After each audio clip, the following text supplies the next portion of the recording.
দুর্গাপুরে চলে এসছে অরুণ আইসক্রিম।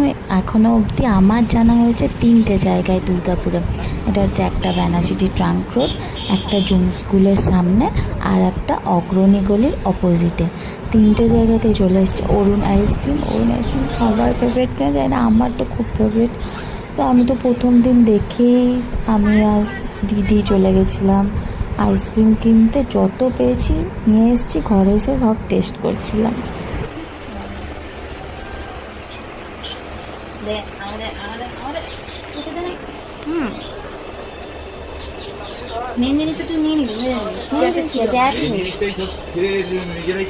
মায়ের তো চকলেট ফ্লেভার একদমই পছন্দ নয়, তাই আমরা দুই বোন এবং বাবা মিলে চকলেট কেক নিয়ে কাড়াকাড়ি করছিলাম। তোমাদের কোন ফ্লেভারটা সব থেকে পছন্দ সেটা কিন্তু কমেন্টে অবশ্যই জানিও।